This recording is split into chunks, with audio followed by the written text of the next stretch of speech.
Alors, depuis que j'ai fait les vidéos initiales du reportage sur l'économie de l'OM, j'ai eu l'occasion de poser certaines des questions que j'avais à Thibaut Vézirian en live, et puis d'autres utilisateurs ont également posé des questions similaires à Thibaut Vézirian. Donc, je voulais déjà faire une petite actualisation, et puis j'ai posé une colle à Thibaut Vézirian récemment, donc je voulais aussi vous donner une petite actualisation pour ceux qui ont suivi sur cette colle en particulier. Alors concernant Thibaut Vézirian, les questions que je lui ai posées donc en décembre 2021, c'est des questions que je lui ai pas posées directement, c'est juste des questions que je me posais personnellement et que j'ai évoquées au moment de mon reportage, que j'aurais bien aimé avoir l'occasion de lui poser directement si l'occasion se présentait. Alors la première de ces questions, c'était est-ce que les informations dont il disposait, elles étaient récentes? Ça, il a confirmé à plusieurs reprises depuis que je me posais ces questions, qu'il avait eu des confirmations plus récentes, notamment en provenance de sources proches du dossier, ce qu'il a évoqué notamment en décembre. Donc voilà. Est-ce qu'il a pu lire les documents de la vente dont il dispose en détail? Est-ce que ces documents sont signés? Il a précisé en tout cas que le document principal dont il disposait, c'était ce qu'on appelle l'acte de cession, qui semble être le principal document de la vente, a priori. Il a donné quelques précisions sur ce document-là, notamment le fait que l'une des entités qui était signataire de ce document-là était basée au Luxembourg, en réponse à une question que je lui avais posée. Il n'a pas précisé si le document qu'il avait, il était signé. Il a aussi fait référence à des virements bancaires dont il aurait eu la possibilité de voir l'existence. Je ne sais pas exactement ce qu'il en est. Est-ce que les documents précisent des conditions suspensives qui retardent la vente ou la date à laquelle la vente serait effective? Il n'a pas été précis du tout à ce sujet-là. En revanche, il a évoqué le fait que le dossier traînait en longueur et que ça avait un coût financier apparemment.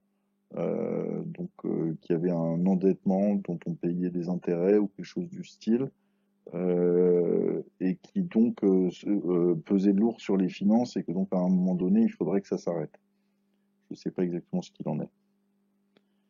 Est-ce que la vente concerne une entité au Delaware ou une entité française de l'OM? Il n'a pas été précis là-dessus. Il a évoqué le fait qu'il pouvait y avoir des choses qui se passaient au Delaware. Et il a aussi évoqué le fait qu'il y avait une entité au Luxembourg. Moi, j'ai déjà évoqué mon opinion sur les mouvements qui peuvent se produire au Delaware. Pour l'achat de Newcastle, le PIF agit en consortium avec les frères Reuben et avec Amanda Staveley. Est-ce qu'on doit s'attendre aux mêmes co-investisseurs? Ça, il a répondu que ce ne seraient pas les mêmes co-investisseurs. Est-ce que ça pourrait être d'autres co-investisseurs? Là-dessus, il a été très vague. Il a une autre entité du PIF. Il a semblé effectivement confirmer qu'il y avait plusieurs entités différentes qui allaient être l'une propriétaire de Newcastle, l'autre de l'Inter et la troisième euh, de Marseille, à moins que je confonde avec un autre journaliste qui a dit ça. Mais il me semble bien que Thibaut Vézirian s'est également prononcé sur ce sujet-là. Euh, Qu'est-ce qui lui fait penser que ces sources sont fiables? Pourquoi elles sont plus fiables que celles des autres journalistes? Là-dessus, beau- pas beaucoup d'informations à ce sujet.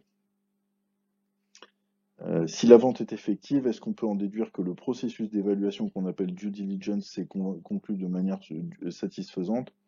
Pas du tout d'évocation précise des processus de due diligence, si ce n'est d'évoquer le fait que Jacques-Henri Hérault serait impliqué dans une transition, et on parle d'un processus de fusion-acquisition, ce qui paraît assez mal connaître le monde de l'entreprise, puisque dans n'importe quelle acquisition d'entreprise ou fusion d'entreprise, il y a avant tout un processus de due diligence, c'est-à-dire où on vérifie les informations qui ont été données à partir de sources fiables à travers notamment un audit qui permet de vérifier qu'on se marie bien avec la personne avec laquelle on pensait se marier dans le cadre d'une fusion ou qu'on est bien en train d'acheter ce qu'on avait l'intention d'acheter dans le cadre d'une acquisition. Ce qu'on appelle fusion-acquisition, c'est un département dans une banque typiquement qui s'occupe à la fois d'opérations de fusion et d'opérations d'acquisition. Typiquement, c'est deux choses qui sont mutuellement exclusives, donc ce qu'on appelle une fusion-acquisition, c'est du jargon qui veut rien dire en fait. Si c'est le cas, des consultants externes ont dû être impliqués. Ceux-ci sont habituellement assez indiscrets et utilisent les fuites dans la presse à leur avantage. Pourquoi aucun d'entre eux n'utilise la presse dans ce cas précis? Alors là, aucun éclairage quant au fait que la presse n'est pas du tout utilisée par les différents consultants qui pourraient être impliqués dans une opération de fusion ou d'acquisition. Les informations confidentielles dont Thibault dispose proviennent de fuites. Pourquoi les personnes qui font fuiter ces informations ne les communiquent-elles qu'à Thibault Vésirian et à personne d'autre? On n'a pas toujours plus d'informations à ce sujet. Il y a quand même d'autres personnes qui se sont prononcées sur le fait qu'il pouvait y avoir des communications entre McCourt et des Saoudiens, sur le fait qu'il pouvait y avoir des discussions en vue d'une potentielle vente OM. C'est pas de ça que je parle. Moi, ce dont je parle, c'est vraiment le fait que Thibault dit que la vente est actée et effective depuis février 2021 et que l'OM aujourd'hui n'est plus dirigé par Franck McCourt, mais bien par des Saoudiens. C'est cette information-là auquel je fais référence et les informations dont Thibault dispose qui montrent bien que la vente, elle est dans le passé et pas dans le futur.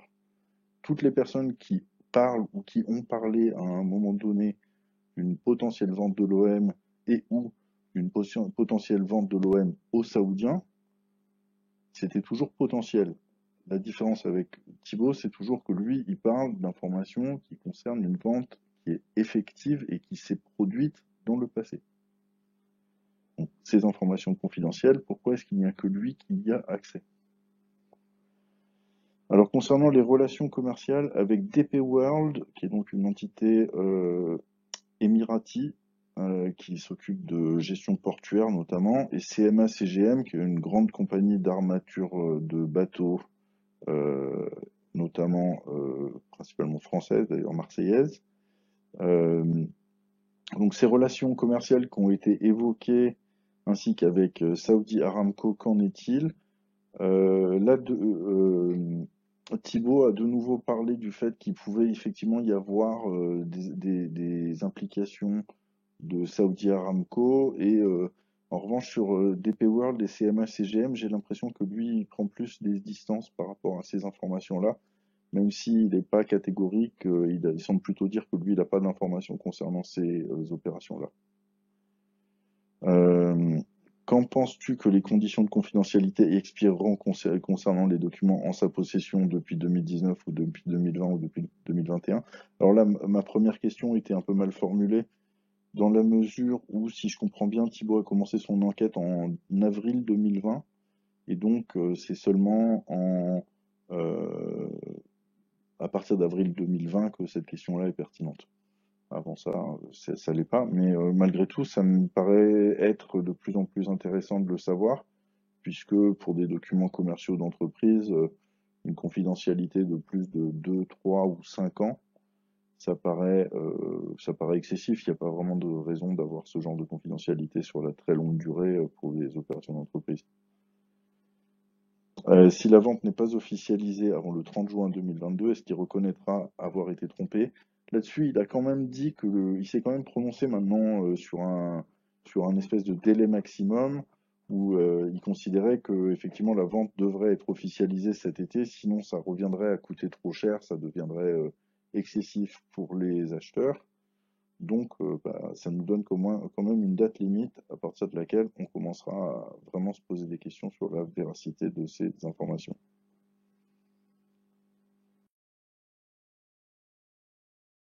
Euh, 13 Pichado qui essaie de me poser une colle. Sais-tu qui est Charzad Semzar, épouse Barbara de la Belloterie de Boissesson, nouveau membre du conseil de surveillance de l'OM SASP? Non, je ne sais pas qui est. C'est un charmant prénom exotique, mais je ne sais pas qui c'est. Je suis désolé. Je vais enquêter si tu veux, même si j'ai plus trop besoin et que voilà, mais je peux si tu veux. Allez, m'enseigner là-dessus. Allez, promis, je vais le faire.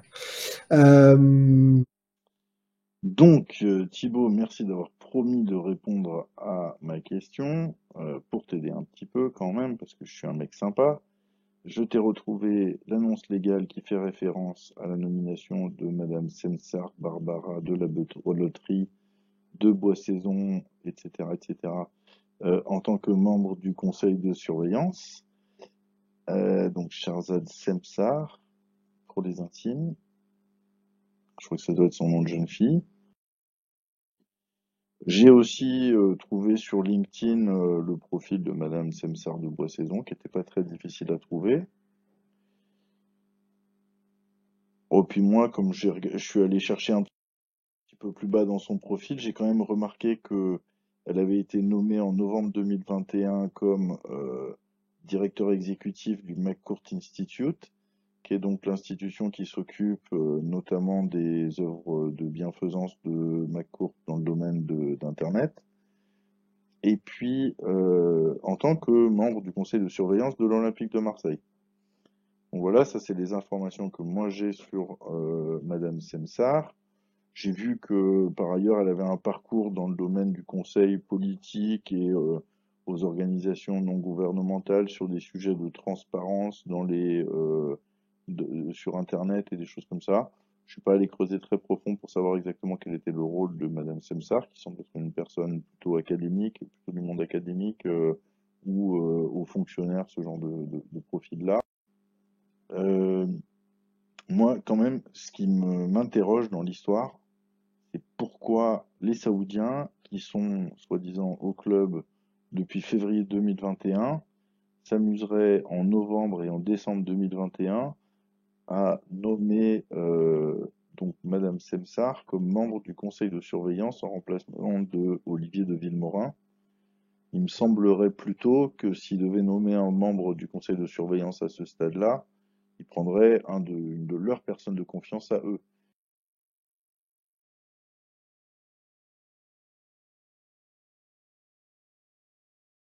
Toujours pas de fourchette pour l'officialisation de la vente. Bah, tous les jours, c'est possible aujourd'hui. Tout est mis en place pour que tous les jours, jusqu'en juillet, là, tu puisses avoir le, le feu d'artifice. Qu'est-ce qu'il y a d'autre? Carly, pardon. Est-ce pour toi l'officialisation doit forcément avoir lieu avant juillet ou on peut imaginer qu'on une autre saison sans celle-ci? Mais disons que oui, ça semble logique qu'on ait affaire à ça, certainement en fin de saison ou avant, parce qu'il y a énormément d'argent d'engagé. Donc ça veut dire que si tu ne l'officialises pas avant, pour la prochaine saison, il faut reprendre un prêt pour faire la transition. Ça deviendrait complètement fou. Et pour les personnes que je connais ou que je connais pas, mais dont je sais leur attitude en interne vis-à-vis de tout ça, parce que je connais des gens près d'eux, ils en ont marre de la situation, ils en peuvent plus, ils veulent que ce soit officiel et basta, on passe à autre chose, même vis-à-vis de moi, même, voilà. Donc, euh, personne n'imagine reprendre la saison prochaine, personne n'imagine vraiment reprendre la saison prochaine sans que ce soit officialisé. Si c'est le cas, ça devrait dire qu'il y a encore eu des micmacs derrière qu'on expliquera. Ça, c'est joie du business et non pas du foot, du business. Fait 1h30. Lors de l'officialisation, est-ce que les Saoudiens diront qu'ils sont propriétaires depuis février 2020? Bah déjà, c'est pas février 2020, c'est 2021. Et faut bien être précis. Et non, j'attends justement de voir le storytelling parce que raconter toute une fusion-acquisition et tout, non, moi je pense pas. Je pense qu'ils vont raconter une histoire. Voilà. Donc voilà, mais il n'y aura pas eu de fumée sans feu, les gens feront le rapprochement assez simplement. Est-ce que l'acte de cession auquel tu fais référence concerne des sociétés au Delaware ou en France? Moi, ce que j'ai signé au Luxembourg, je crois. Après, j'ai pas tous les détails parce qu'un acte, c'est assez gros. J'ai les signatures, j'ai les certitudes de ce que j'avance. Après, bah oui, ça concerne, vu que les sociétés OM ont été balancées au Delaware, ça concerne les sociétés au Delaware. En France, c'est peanuts, mais c'est entre sociétés basées à l'étranger, bien sûr. Qui... Rachid qui nous dit ah, ce sera les 1 an du débordement à la commanderie. Je suis pas du genre à fêter ce type d'événement. Si on commence à fêter les 1 an des débordements, les 1 an de, si on fait des articles sur les 1 an de quelque chose de ce type-là, c'est du délire. Déjà, se donner une énorme importance, c'est c'est aussi mettre en avant la violence. On n'a pas, enfin, voilà, il y a des arbres brûlés hein, encore une fois aussi. Il n'y a pas eu non plus de dégâts colossaux, et tant mieux. Et c'était aussi parce que McCourt à l'époque et Jacques Henrero avaient largement précipité l'OM dans le précipice et que les supporters voulaient se faire entendre et ils l'ont fait maladroitement, bien sûr. Voilà, donc il y a les fautes et les torts partagés là-dedans, mais c'est absolument pas un anniversaire sur lequel il faut revenir et peu importe. Et en effet, ça a peut-être permis derrière que ça aille beaucoup beaucoup mieux et tant mieux à plein de niveaux et la reconstruction a pu s'entamer un peu derrière, un peu voilà. Euh, la sanction qui tombe contre l'OM peut-elle arrêter la vente? Alors, par exemple, je m'étais trompé en début 2021 sur les incidents de la commanderie. Je me suis dit, bon, une actu en chasse une autre, ça va vite passer, puisqu'en plus, ici, l'acte de cession, je crois, dans la foulée, ou un truc comme ça. Et en fait, ça va être embêtant pour l'image du club, ça va agacer, etc. Voilà, c'est une mauvaise analyse à chaud, on va dire. Là, la sanction, donc à chaud, moi, je vois ça, hypothèse coup de pression sur McCourt. Peut-être qu'en fait, la réalité, quand j'aurai les infos et je vais chercher ça, ce sera autre chose. Donc, est-ce que la sanction peut arrêter la vente? Non. Aujourd'hui, je te le dis, 17 janvier, puisqu'il est minuit passé, impossible, je ne vois pas comment, c'est pas possible. Est-ce que c'est le cataclysme qui peut bouleverser même le club à plein de niveaux? Je ne pense pas. Maintenant, attendons de voir. Attendons de voir. Mais, pour l'instant, je te dirais largement 99% non. Voilà. C'est mon avis du jour. Et j'ai pas encore toutes les infos.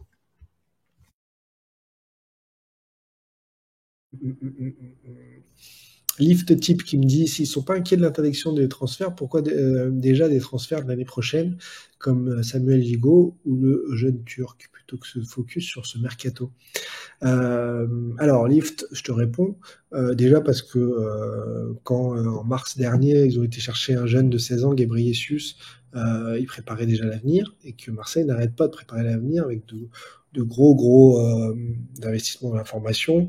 Il y a à Riyad aussi, en Arabie Saoudite, un nouveau centre pour former les jeunes qui est clos en fin d'année 2021. Il y a donc des gros projets de formation, voilà, tout simplement. Donc l'avenir, il passe par des coups comme ça où tu vas chercher des joueurs avant qu'ils soient trop chers, avant que Samuel Gigot il aurait été en fin de contrat en juin. Il y a des joueurs des clubs qui l'auraient voulu. Là, ils ont choisi donc de le faire venir tout de suite pour le prêter à son ancien club. Donc c'est les joueurs de Nice qu'ils ont fait venir, c'est exactement la même idée que le jeune Turc. Donc ça n'a rien à voir. Et s'ils étaient si inquiets de l'interdiction de recrutement, c'est pas deux joueurs, la jeune, enfin, le jeune turc et le défenseur, ce serait 3, 4, 5 joueurs là qu'ils auraient déjà signés. Ils auraient déjà levé officiellement les options d'achat de ceux qui vont être levés au 30 juin. Ils auraient montré qu'ils font ça pour devancer l'interdiction de recrutement. Là, non, c'est des choses d'anticipation de l'avenir et c'est plutôt intelligent sportivement. 13 Pichado me dit que penses-tu à 13 et focus hein, que sur ce sujet, mais parfois tu as le droit. Hein. Que penses-tu des dates et des chiffres avancés par Kelo Samuel pour la vente de l'Inter? Toi, tu aimes les ventes, 13. Eh ben, sache que Kelo Samuel, moi, je ne cautionne pas du tout sa façon de travailler ou quoi que ce soit. Il m'a posé 100 000 questions sur moi, mon enquête. Il m'a parlé un peu de lui, ses avancées. J'étais très dubitatif. Voilà. Après, je ne juge pas l'homme, je ne juge pas la personne. Il est sorti de nulle part comme ça du jour au lendemain. Il a voulu rebondir là-dessus, se faire des abonnés certainement. Il nous a pour l'instant rien montré, ni prouvé, ni quoi que ce soit, puisque le pauvre, je lui ai pourtant dit dans les messages privés, je lui dis évite de t'emballer sur des chiffres, sur des dates, sur des heures. Ce que je dis moi depuis 2020 à tout le monde publiquement dans mes chaînes YouTube et Twitch. Et lui, il fonce à chaque fois, et à chaque fois, il repousse, il fait des erratums. Ah non, en fait, c'est pas demain, c'est après-demain. En fait, non, c'est dans un mois. Puis finalement, c'est pas dans un mois, à la fin du mercato, c'est en mars. Bref, je pars dans tous les sens. Alors que pourtant, il se démène, il est sur du vrai, il a raison. L'Inter, c'est ficelé, ça va s'officialiser dans les mois à venir. Marseille, on le sait tout ça, tout ça. Mais lui, il essaie de se donner un coup d'avance et du coup il se prend les pieds dans le tapis. C'est maladroit. C'est peut-être, je connais pas, il est peut-être jeune et voilà, métier qui rentre, on va dire. Ouais. Combien l'OM a été vendu? Walid, si tu avais suivi l'enquête, tu saurais que je ne parle pas de chiffres. Depuis avril 2020, j'en parle et je le dis à peu près tous les mois que je parle pas de chiffres. Donc, tu ne le sauras pas ici. Voilà, je ne ferai pas les erreurs qu'a fait un certain Mathias Monteghetti et il m'a mis dans la sauce avec toutes ces bêtises. Euh, Est-ce que tu voulais, ouais, bah, si vous voulez, hein, on va le faire. Hein. Est-ce que tu pourrais faire une vidéo qui résume les principales informations que tu as concernant la vente et si possible les sources pour ce qui est dispo? Bah, les sources qui sont possibles de donner, je les ai déjà données. Après, voilà, il y en a qui peuvent pas être données. Bien sûr, pour les préserver eux professionnellement et personnellement, tant ils pourraient avoir des problèmes. Mais oui, oui, je vais peut-être m'y mettre. Alors, mais faut que je trouve le temps, mais vous savez que toutes les vidéos sont dispo dans la playlist Vente OM et vous pouvez vraiment vous faire le récap à travers tous les lives qu'il y a eu, les petites vidéos d'infos. Voilà, et on a vraiment tout expliqué, mais pourquoi pas, faudrait que j'essaye. Faudrait que j'essaye de m'y mettre, voir si c'est jouable de faire ça. Résumer 2 ans de vente, enfin 2 ans, un peu plus d'1 an et demi. J'ai commencé l'enquête, je crois, en février-mars 2020 de façon privée, publiquement en avril 2020. Donc ouais, on n'est pas à 2 ans. Wed, personne n'a réussi à comprendre ce que vraiment McCourt. Ce que je savais, moi, des négociations, des réunions privées, etc., c'est qu'il voulait de l'argent, ça, beaucoup. Il voulait absolument pas payer d'impôt sur la vente, c'est en passe d'être fait puisque Eric Socker est devenu McCourt Europe pour ses nouvelles activités, donc il n'a pas à payer.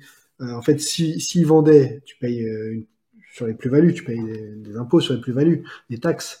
Mais là, en fait, comme il a transformé Eric Socker en McCourt Europe, eh ben, c'est comme s'il avait absorbé l'achat et enfin la vente, ça dépend de où vous vous placez si vous êtes acheteur ou vendeur, et ce qui fait que ça t'exonère de payer les taxes. Donc, il veut de l'argent, il veut une bonne image aussi, donc il a travaillé énormément là-dessus pour pas se faire lyncher comme aux Dodgers en sortant. Voilà, et après, ce qu'il veut vraiment, à un moment donné, il voulait le stade pour le revendre aux acheteurs qui n'ont pas trop apprécié, mais c'était dans ses tuyaux. Mais c'est fou d'arriver, d'être fascinant, de vouloir acheter des choses avec de l'argent que vous n'avez pas. Mais moi, j'ose pas perso, mais je devrais peut-être.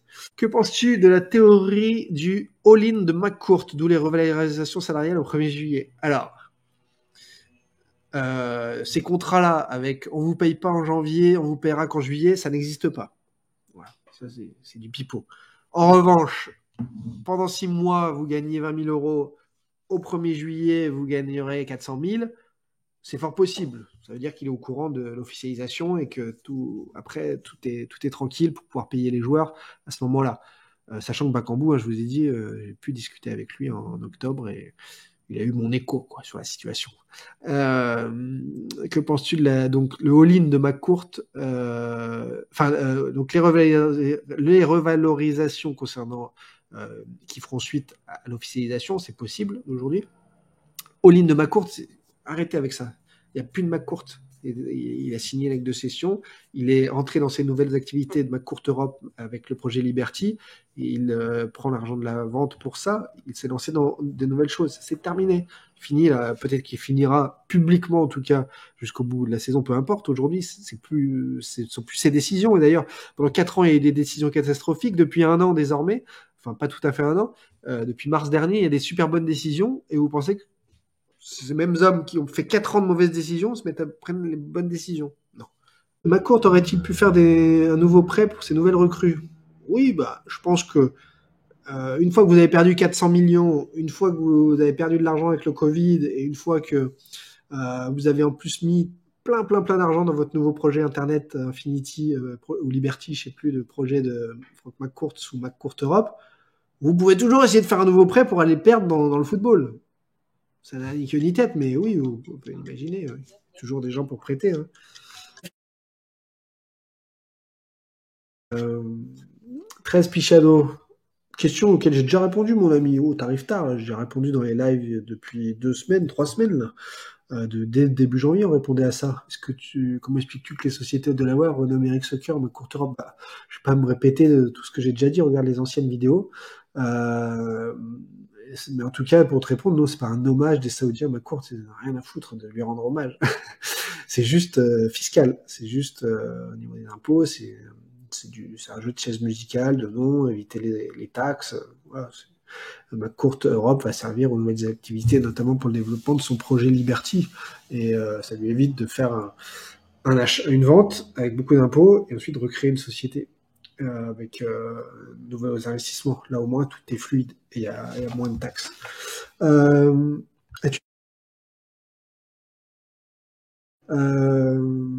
ça, Massilia qui nous demande penses-tu que Hérault agit toujours en sous-marin? Bien sûr, il réalise la passation, il s'occupe de plein de choses et il est toujours au club, donc au conseil d'administration. Donc bien sûr, c'est pas un sous-marin d'ailleurs, c'est public. Hein. McCourt a dit out, mais comme d'habitude, il a menti et on sait que le héros est au conseil d'administration. Après, c'est pas un travail public, mais bien sûr qu'il travaille. Euh, euh, donc, connais-tu le salaire de Bakambu? Non. Les joueurs sont-ils au courant de la vente? Bah oui, certains, bien sûr, bien sûr, bien sûr, bien sûr. Au club, au niveau de la cellule de recrutement, ils sont pas tous arrivés comme ça par magie en disant oh là là, qu'est-ce qu'on va faire avec 0 € pour on est 15 désormais à la cellule de recrutement et on a 0 € de ma courte, comment on fait? Ils viennent pas pour rien, ils savent. Bien sûr, enfin, à un moment, il faut juste poser les bonnes questions. Moi, j'adorerais pouvoir poser des questions à Longoria ou à McCourt. Pourquoi la restructuration de l'OM ne serait-elle pas due uniquement au constat d'échec de l'ancienne direction? Tout simplement, Eric, parce que il n'y a plus un euro. Parce que vous avez joué la Ligue des Champions il y a plus d'un an sans pouvoir recruter un seul joueur, et Luis Enrique, mais parce que Sanson est parti, et que McCourt ne veut plus, et il l'a dit très clairement, et Hero l'a dit, et Longoria, Villas-Boas l'ont dit, investir un seul euro. Donc il y a eu des années à moins 90 millions, moins 120 millions de pertes. Il a fallu à chaque fois remettre. Il a perdu 400 millions dans l'Olympique de Marseille. Donc c'est impossible en fait de remettre, et encore moins, les 100 millions de recrutement de cet été, puisque j'additionne les options d'achat obligatoires et les achats purs et durs de l'été dernier, 50 et 50 en gros. Et la masse salariale a augmenté malgré ce qui a été dit. Et également parmi les salariés, il y a eu donc toute nouvelle cellule de recrutement, organisation à tout niveau, nouveau partenariat massif avec énormément d'écoles de foot dans les environs et en France aussi, des nouvelles OM Academy qui ont parfois vu leur budget tripler.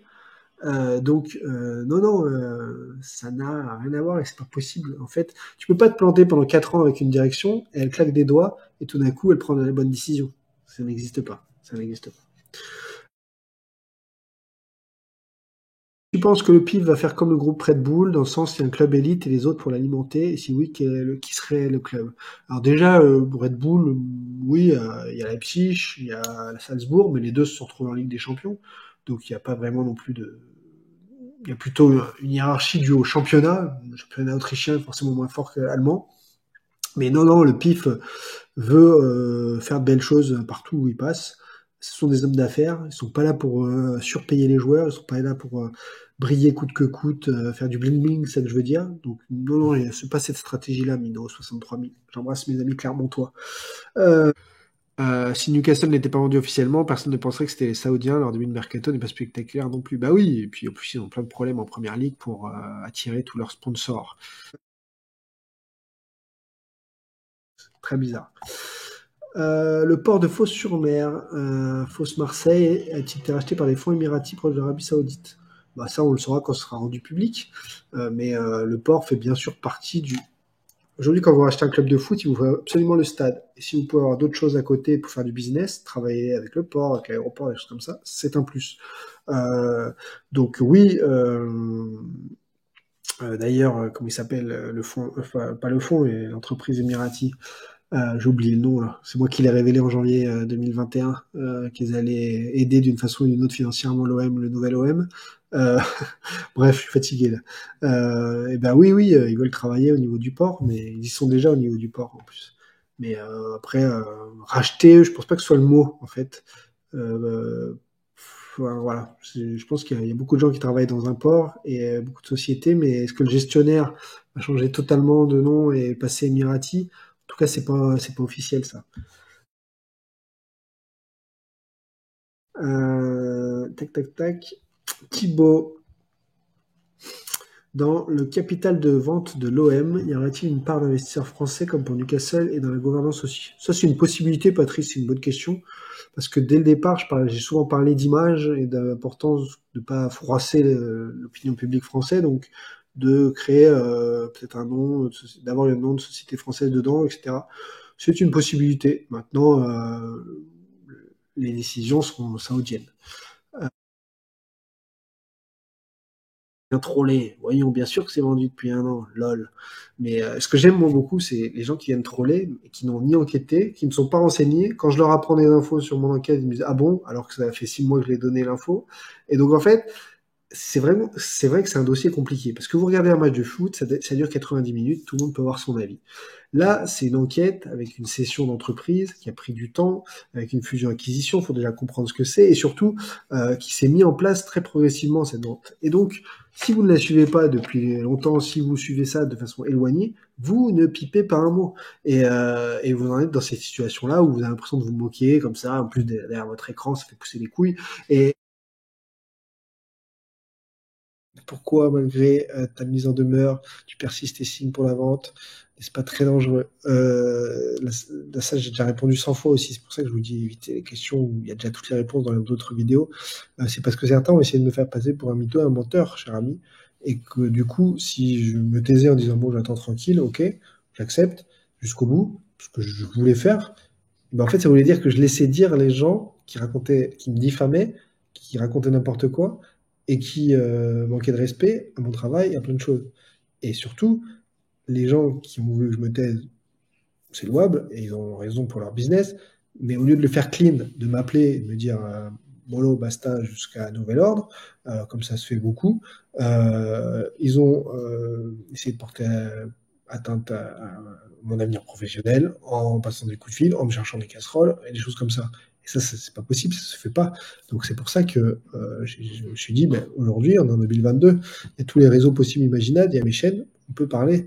Et je vais absolument pas dire pour faire plaisir que j'ai eu tort quand j'ai eu raison. Ce serait ridicule. Donc voilà, c'est simple, mais j'ai déjà répondu à tout ça. Que peux-tu dire aux gens qui doutent de cette autorisation à venir et qui restent bloqués au 5 février 2021? Bah, c'est bien d'être bloqué au 5 février 2021 parce que c'est la signature de l'acte de cession. Donc ensuite, il y a eu 1 mois avec des clauses suspensives, etc. Et puis la vente a pris effet en mars 2021. Donc, j'ai rien à dire aux gens qui doutent. Il y a Fredo, beaucoup te soutiennent, ouais, je le vois tous les jours. Mais il se pose encore des questions car depuis tes vidéos, il n'y a rien qui arrive et les autres journalistes vont pas sur ce sujet. Il n'y a pas toujours de mauvaises intentions. Ouais, je sais, Fredo. Mais le rien qui arrive, il est faux déjà dans ce que tu dis. Tout ce qui est nouveau. 10 arrivées l'été dernier, nouvelle cellule de recrutement et pas une cellule de recrutement de club de National 2, cellule de recrutement de top niveau. Toutes les académies OM qui ont eu parfois des budgets qui ont été triplés. Qu'est-ce qu'on a eu d'autre, les partenariats avec des clubs aussi locaux qui n'avaient pas du tout envie d'être affiliés à l'OM et tout d'un coup ils le sont. Tout ça, ça a été annoncé en avance, toute la restructuration du club, tous les mouvements juridiques aussi sur les entités de la holding, Eric Soccer qui a disparu, ça y est, radié carrément, toutes ces choses-là. Donc je comprends l'incertitude, l'impatience. Un départ demandant Nico Martin allait en quête maintenant sur la date de finalisation, oui. Mais même si j'y arrivais à trouver ça, terminé les soucis, les amis. Mais ça n'empêche pas de vous partager mes retours et mes analyses et de poser les questions aussi désormais. Parce que ce qui est bien, c'est poser les questions pour ouvrir les yeux encore à ceux qui les ont fermés. Mais voilà. Allez, et ben, Michael qui dit celui qui n'a pas compris que l'OM est vendu ne comprendra jamais. Ben oui, en effet, tout ce qui est passé au club et avec tous les changements, tous les changements d'institution aussi, bref.